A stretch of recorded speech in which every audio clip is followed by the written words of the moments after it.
Hello, hello, and welcome to Bla Bla Black Sheep, a weekly yarny podcast where I, Sarah Korth of SEK Handmade, answer your yarny questions. Welcome. I am so glad that you are here. It's lovely to see you. Friends, today I'm going to wear my Daylight Dreams shawl. I talked about this in a video a little while back, and I was so inspired that I've actually started another shawl in this same shape. It's like a 5 points situation. 1, 2, 3, 4, 5. And it just wears so nicely that I'm real thrilled about the plan I have for my second shawl like this. But you know what? To be honest, I think I'm gonna wear it like a just like a cardigan almost. It's a super simple pattern that would be great for beginners. Um, and I think people get real intimidated by the lace here at the ends, but this whole thing is just one row. You work like you start here and you work this little, I don't know if I call it a half sun, I think maybe. And then you work down and work a few little picots there, which are not that hard. And then you get to this end and you go across and back and across. I think it's only like 3 back and forths. And then you go up and you work the next one. So it's really not that hard. And if you got to the end and you were like, no, that's too hard for me, you could very easily just like swap it up with a simple border. So this I made using yarn by Fatima of Aquarius Make. Look at how gorgeous those little speckles are in there. I had this yarn first and I said, can you dye me a purple to go with it? And she said, yeah, sure, because she's amazing. I don't think that either of these yarns are currently in her shop. I think I did this in 2020. So it's been a while. But I'll link to her shop so that you can check her out. Friends, bringing me joy. We went on a little road trip to visit my dad over Memorial Day weekend, and my husband likes to do all the driving. I offered several times to drive, but he really likes to do the driving, so I'm fine with that because then I get to crochet. And so I finished a whole entire crochet project. I crocheted hardly at all while we were actually at my dad's. But I finished a whole entire crochet project and started its partner. I'm working on a new tiered pattern, and bringing me so much joy. It is bringing me so much joy. So I want to show you the texture of the fabric and the gorgeous yarn. This is Malabrigo Anniversario, maybe, I think. And then I made the other partner to this in a really gorgeous green yarn by Sweet Pea and Sparrow. So I cannot wait to share those with you, like fully done. But it's going to be just a little bit because I have the cozies done. I have the cowls started. I'm doing a little bit of a different construction for the hat. I'm going to try something new. So fingers crossed that it works out like I think it should. Because sometimes my brain thinks things should work and then they do. Well, I've got my coffee mug up here. I've got my, let me see, the Speckled Cloud coffee mug from Kunzler Studios. I'm exhausted after all that traveling. And so it's a big coffee cup day. And that mug is perfect for that.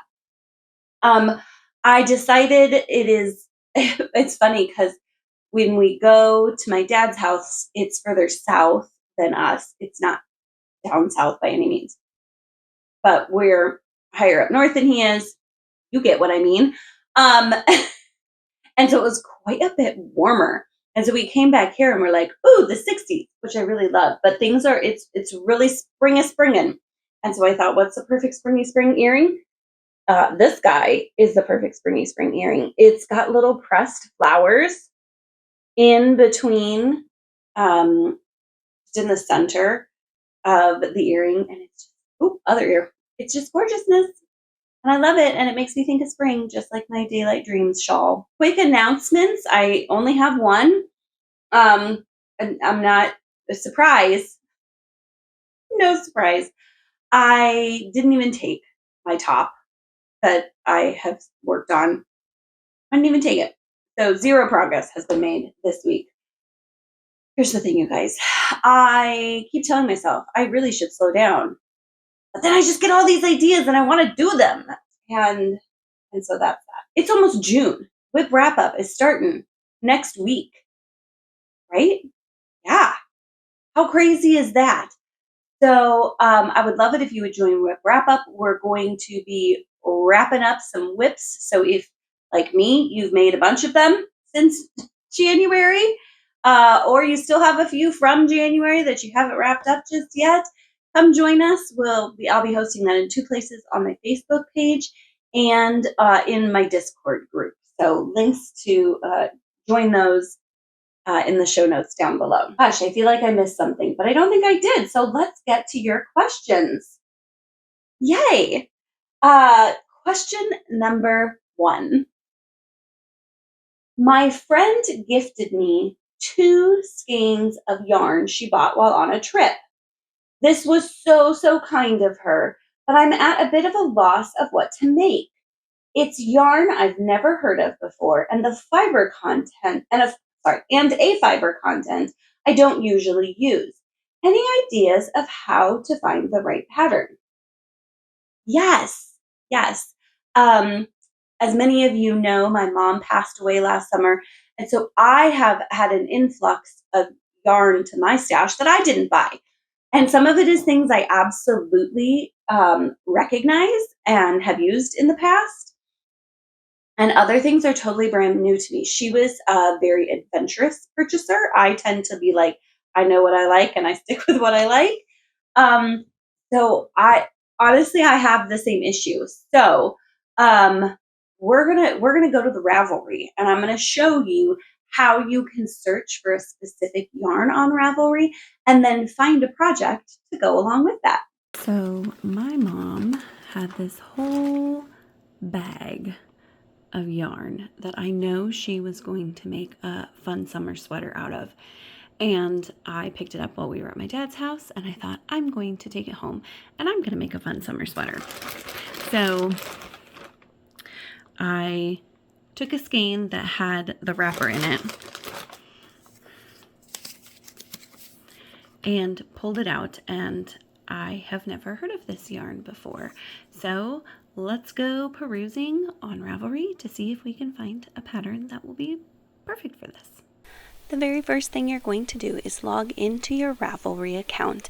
Then you're going to go to the top of the page to Advanced Searches and travel over to where it says Yarn. You'll go ahead and click on that, and that's going to pull up a bunch of yarns that are listed in Ravelry, but you can search for the specific yarn that you want.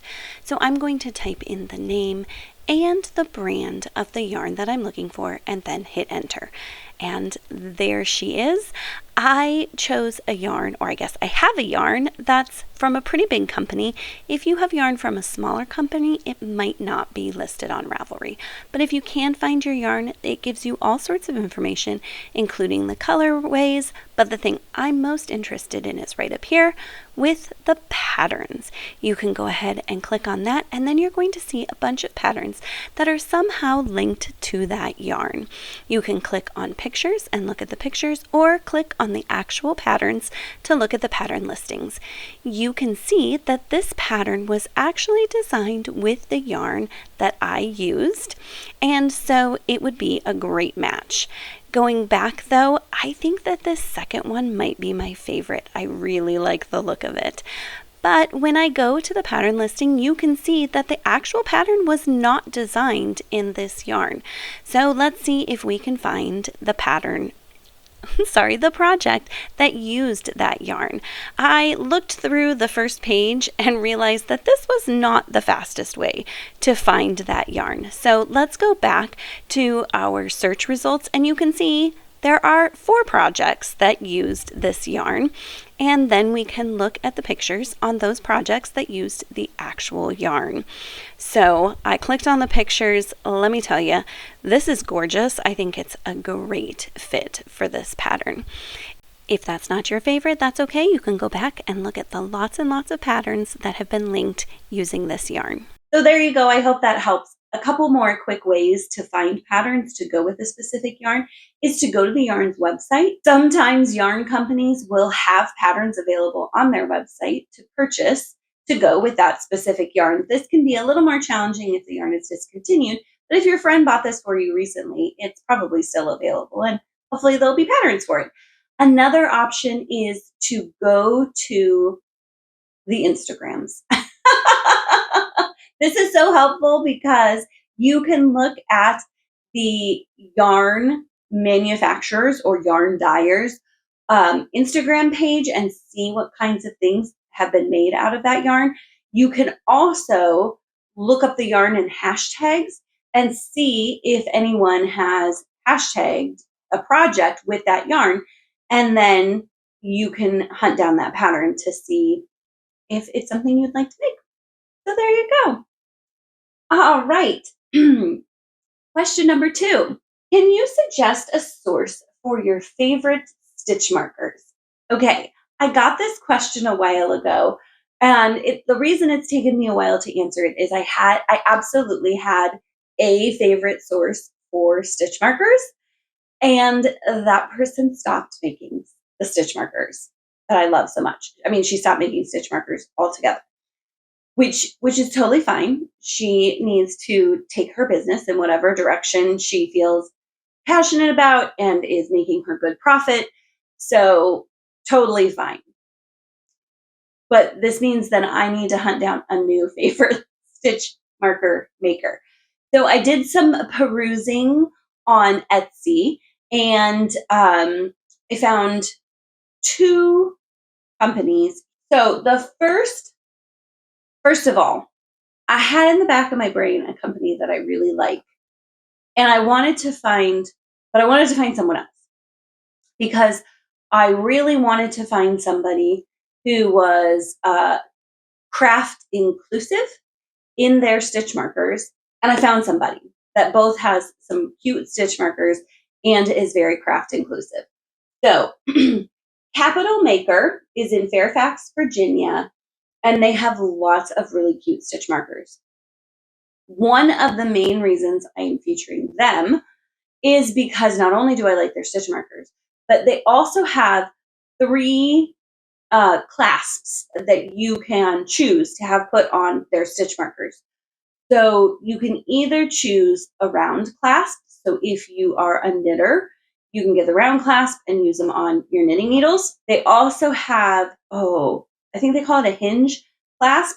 That's my favorite because it's like an earring, and when you open it, it's open, and when you close it, it's closed. The third option is a lobster clasp. The reason I like that less is because I'm uncoordinated.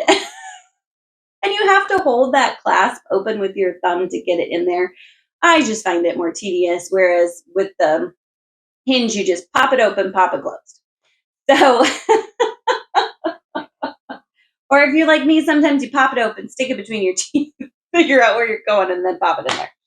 Anyways, so there were 3 stitch marker sets in particular that I thought were super cute.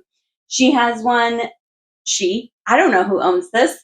I'm sorry, I didn't even look at the owner. They, will call them since we have no idea if they are female or male or neither. So we'll use they. So they have some super cute stitch markers. These plant ones I love. One of my favorite types of stitch marker is wood, laser cut wood. And I've shown that a lot because that's what the person that I really love their stitch markers did, was wooden stitch markers. I love these because they're so fun and colorful. So they've cut them and then painted them. So fun. Of course, I couldn't not show you the coffee ones because, I love coffee. I love that each of these stitch markers is unique, and that they're not repeating the same thing over and over. And then these were the ones I saw first. They're sweaters. And I thought those are so cute. And as I clicked on it, they are a reference from Schitt's Creek. Sweaters that David wore, I guess, which I think she has a couple sweater sets. Both, I think, are David sweaters, which I will confess, I don't love taking what was creatively somebody else's and turning it into something else. But I do think that these sweaters could definitely just be sweaters. So, there's a cardinal right out the window. So I think they could just be sweaters, even if you don't care for Schitt's Creek. I watched Schitt's Creek and thought it was hilarious, but didn't recognize these as David sweaters immediately. So those are fun. Links to the shop, links to all the stitch markers, all in the show notes below. There's a shop that I love, and I love them because I shared 2 of their products in my gift guide. And that is Sunrise Grove. They make the most gorgeous things. So I'm going to show you here.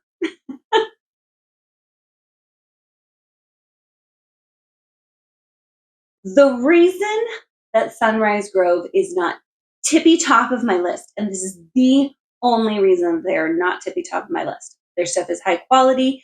It is always gorgeous. I have never had any issues with them. I've interacted with the owner a little bit, and they are very nice. The only reason these are not my top pick is because they only come in knitting variety. Here's the deal, though. I have recorded a video on how to take knitting stitch markers and turn them into crochet stitch markers. So on Saturday, this is coming out on Wednesday, but on Saturday, I'm going to go ahead and release my tutorial on how to turn knitting stitch markers into crochet stitch markers. It doesn't take a lot of skill or a lot of tools, so then you can go buy their pretty stuff and make it work for your crocheting. Because there really is just so much gorgeous stuff. So linked below will be their shop and their section of stitch markers that I just showed you there. So I hope that you found that helpful. Thank you so much for joining me today. I would love to answer your question. There's a link in the show notes below for you to do that. It's super easy and anonymous. All questions are open. Since we're almost to July, I'm going to put July. Oh my gosh, Sarah, don't get ahead of yourself. Since we're almost to June, I'm putting out a request for questions about traveling with yarn. So if you have any questions about taking yarn along with you on your travels or just your summer adventures, even if they aren't long vacations, I'd love to answer those questions. Thank you so much for joining me today, and happy crafting!